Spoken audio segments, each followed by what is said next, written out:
Welcome to TNPC small circles channel. Good evening to everybody. இந்த வீடியோவில் நான் பார்க்கலாம் அப்படின்னா 9th யூனிட்டில் லாங்குவேஜ் அண்ட் லிங்குவிஸ்டிக்ஸில் இண்டோ யூரோப்பியன் ஃபேமிலியோடது பார்க்கலாம். இண்டோ யூரோப்பியன் ஃபேமிலியில் வந்துட்டு நம்ம இங்கிலீஷ் வந்து எங்கேருந்து ஆர்ஜின் ஆச்சு அப்படின்றது தான் இம்பார்ட்டண்ட்டு. அதை இந்த வீடியோவில் பார்க்கலாம். அதுக்கடுத்து மற்ற லாங்குவேஜஸை நாளைக்கு பார்க்கலாம். ஆனால் இண்டோ யூரோப்பியன் ஃபேமிலியில் என்ன மொழி ரொம்ப முக்கியம் அப்படின்னா ஜெர்மானிக் தான். ஜெர்மானிக்கில் தான் இங்கிலீஷ் வரும். ஸோ ஜெர்மானிக்கில் என்னென்ன மொழிகள் இருக்குது அப்படின்றத நம்ம நல்லா படிச்சுக்குவோம். அதுக்கப்புறம் மற்ற மொழிகள் இதளவுக்கு ரொம்ப முக்கியமாக படிக்கணும்னு அவசியம் இல்லை, ஆனால் பார்த்துப்போம். அதையுமே ஃபஸ்ட்டு வந்து லாங்குவேஜ் பற்றி கொடுத்துருக்காங்க. டயக்ரானிக் லிங்குவிஸ்டிக் அப்படின்னா என்ன அப்படின்னா, ஒரு குறிப்பிட்ட காலத்தில் 2 லாங்குவேஜை பற்றி ஆராய்ச்சி பண்ணுறது தான் வந்துட்டு டயக்ரானிக் லிங்குவிஸ்டிக் அப்படின்னு கொடுத்துருக்காங்க. அடுத்து சிங்க்ரோனிக் லிங்குவிஸ்டிக்னால் என்ன அப்படின்னா, குறிப்பிட்ட காலத்தில் ஒரு லாங்குவேஜ் எப்படி தோன்றுனுச்சு, அதை பற்றி அதோட வளர்ச்சி எப்படி இருந்துச்சு அதை பற்றி படிக்கிறது, ஒரே ஒரு லாங்குவேஜை மட்டும். அடுத்து கம்பேரிட்டிவ்னால் நம்ம நிறைய லாங்குவேஜஸ் எடுத்துகிட்டு அதை பற்றி கம்பேர் பண்ணுறது. எக்ஸாம்பிள் வந்து நிறைய கொடுத்துருக்காங்க. லாட்டினில் வந்து பேட்டர், இங்கிலீஷில் வந்து ஃபாதர், சான்ஸ்கிரிட்டில் வந்து பிட்டர் அப்படின்னு கொடுத்துருக்காங்க. இப்படி வந்து சின்ன சின்ன சேஞ்சஸ் தான் வந்துட்டு ஒரு லாங்குவேஜ்லேயும் இருக்குது அப்படின்னு சொல்கிறாங்க.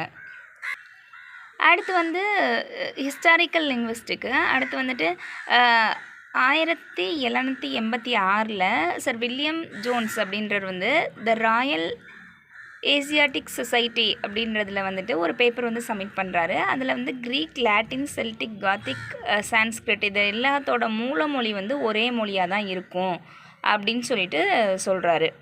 அடுத்து வந்து இந்த இண்டோ யூரோப்பியன் ஃபேமிலியில் வந்துட்டு 437 லாங்குவேஜ் வந்து இருக்கிறதா சொல்கிறாங்க. அடுத்து வந்து தாமஸ் யங், இவர் வந்து தான் முதல்ல இண்டோ யூரோப்பியன் அப்படின்ற அந்த இண்டோ யூரோப்பியன் அப்படின்ற வார்த்தையை வந்து காயின் பண்ணது அப்படின்னு சொல்கிறாங்க. இவர் வந்து 1813 வந்து இந்த வார்த்தையை வந்து காயின் பண்ணதாக சொல்கிறாங்க. இவர் வந்து the last man who know everything அப்படின்னு சொல்கிறாங்க. The last man who neo everything அப்படின்னு சொல்லி கேட்கலாம், யாரை குறிக்குது அப்படின்னு கேட்கலாம். அப்படி இல்லைன்னா இண்டோ யூரோப்பியன் ஃபேமிலியை வந்துட்டு இண்டோ யூரோப்பியன் அப்படின்ற நேமை காயின் பண்ணது யாருன்னு கூட கேட்கலாம். அடுத்து 7000க்கும் மேற்பட்ட மொழிகள் இருக்குது அப்படின்னு சொல்கிறாங்க. இதில் வந்து அதிகமாக மக்கள் பேசின மொழி குடும்பம் எதுனா இண்டோ யூரோப்பியன் ஃபேமிலி தான். அவங்க தான் வந்து அந்த மொழியை தான் மக்கள் வந்து அதிகமாக பேசுகிறாங்க. ஆனால் ஏஷியன், நைஜர், காங்கோ ஃபேமிலி இதே மாதிரி இண்டோ யூரோப்பியன் ஃபேமிலி மாதிரி இதுவும் ஒரு ஃபேமிலி. இதில் வந்து அதிகமான இண்டிவிஜுவல் லாங்குவேஜஸ் இருக்குது அப்படின்னு சொல்கிறாங்க. அதிகமாக தனிப்பட்ட மொழிகள் கொண்ட குடும்பம் எது அப்படின்னு கேட்டால் ஆஃப்ரிக்கன், நைஜர், காங்கோ ஃபேமிலி. அதிகமாக மக்கள் பேசுகிற மொழி எது அப்படின்னா இண்டோ யூரோப்பியன் லாங்குவேஜ் அப்படின்னு சொல்கிறாங்க. இந்த இண்டோ யூரோப்பியன் ஃபேமிலி வந்துட்டு தொடக்கத்தில் ஏதோ ஒரு மொழியிலேருந்து தான் அந்த குடும்பம் வந்து மொழி குடும்பம் வந்து சின்ன சின்ன லாங்குவேஜஸ்லாம் அப்படி பிரிஞ்சிருக்கும் அப்படின்னு சொல்கிறாங்க. அப்போ அந்த மொழி குடும்பம் வந்து எங்கே தோன்றுனது அப்படின்னு சொல்லி அவங்க ரிசர்ச் பண்ணும்போது எல்லா மொழிகள்லையுமே வந்துட்டு வின்டர் அண்ட் ஸ்னோ அப்படின்ற வார்த்தை மட்டும் ரிப்பீட்டடாக எல்லா மொழிகள்லையுமே இருக்குது அப்படின்னு சொல்கிறாங்க. அப்போ அந்த கண்டிப்பாக வந்து கோல்டு கிளைமேட் உள்ள ஒரு ஏரியாவில் தான் அந்த மூலமொழி அப்படின்றது வந்து தோன்றிருக்கும் அப்படின்னு சொல்கிறாங்க. அடுத்து ஹரோல்ட் பெண்டர், இவர் வந்துட்டு home of the Indo European அப்படின்ற புக்கை வந்து எழுதியிருக்காரு. இவர் வந்து பீச் அண்ட் பி அப்படின்ற வார்த்தைகள் வந்து எல்லா லாங்குவேஜஸ்லேயுமே இருக்குது அப்படின்னு சொல்கிறாரு. அடுத்து வந்து இந்த மொழிகளில் ஏதோ ஒரு மொழியிலேருந்து தானே தோன்றியிருக்கும் எல்லா மொழியும்.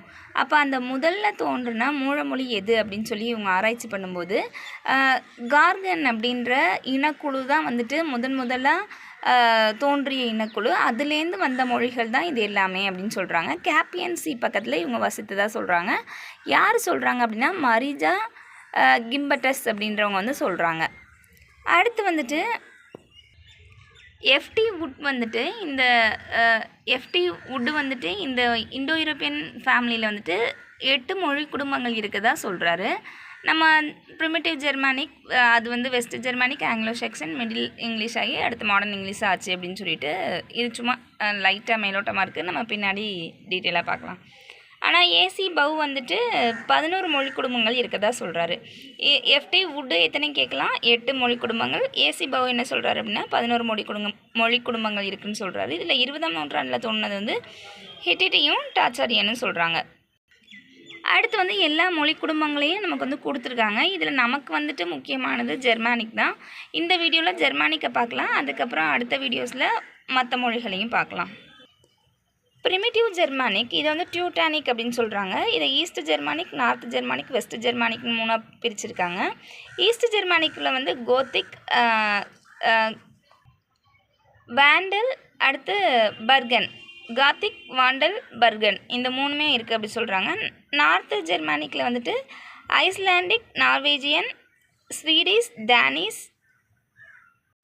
ஃபரோஸ் இந்த மொழிகள்லாம் இருக்குன்னு சொல்கிறாங்க. இதில் வந்து ஸ்காண்டினேவியன் மொழிகள் வந்து எதுன்னு கேட்கலாம். ஈஸ்ட் ஜெர்மானிக்கா, நார்த் ஜெர்மானிக்கா, வெஸ்ட் ஜெர்மானிக்கான்னு சொல்லிட்டு. இப்போ ஸ்காண்டினேவியன் லாங்குவேஜ் எது அப்படின்னா நார்த் ஜெர்மானிக் தான். அடுத்து வெஸ்ட் ஜெர்மானிக்கில் தான் வந்துட்டு என்னென்ன மொழிகள் இருக்குன்னா German, Yiddish, Dutch, Flemish, Frisian, Afrikaans, English, Low English இதெல்லாம் வந்துட்டு வெஸ்ட் ஜெர்மானிக்கில் இருக்குதுன்னு சொல்கிறாங்க. அப்போ வெஸ்ட் ஜெர்மானிக்கில் எத்தனை மொழிகள் இருக்குது, நார்த்தில் எத்தனை இருக்குது, ஈஸ்ட்டில் எத்தனை இருக்குதுன்னு நம்ம பார்த்துக்கணும். அடுத்து ஏசி பவோட புத்தகத்தில் என்ன கொடுத்துருக்காங்க அப்படின்னா ஜெர்மானிக்கில் வந்துட்டு ப்ரோட்டோ ஜெர்மானிக்னு சொல்கிறாங்க. இதில் வந்துட்டு ஈஸ்ட், நார்த், வெஸ்ட் அப்படின்னு சொல்லி பிரிக்கிறாங்க. ஈஸ்ட்டில் உள்ள முதன்மையான மொழி எது அப்படின்னா காத்திக்னு சொல்கிறாரு. அடுத்து அங்கே உள்ள மாதிரியே தான் பிரிச்சிருக்காங்க. அடுத்து நார்த்தில் வந்து ஸ்காண்டினேவியன் லாங்குவேஜஸ்ன்னு சொல்லிட்டு நம்ம படித்தோம். நம்ம அங்கே வந்து நார்த்தில் வந்துட்டு மொத்தமாக படித்தோம். இவங்க நார்த்தில் உள்ளதை நார்த் ஜெர்மானிக்கை 2ஆக பிரிச்சிருக்காங்க, ஈஸ்டர்ன் வெஸ்டர்ன் சொல்லிட்டு. ஈஸ்ட்டில் வந்துட்டு ஸ்வீடிஷ், டேனிஷ், நார்த்தில் வந்துட்டு நார்வேஜியன், ஐஸ்லாண்டிக்னு சொல்கிறாங்க. இந்த இஸ்ன்னு முடிதில்லை அதை வந்து ஈஸ்டர்ன் பக்கம் ஞாபகம் வச்சுக்குவோம், ஸ்வீடிஷ், டேனிஷ்.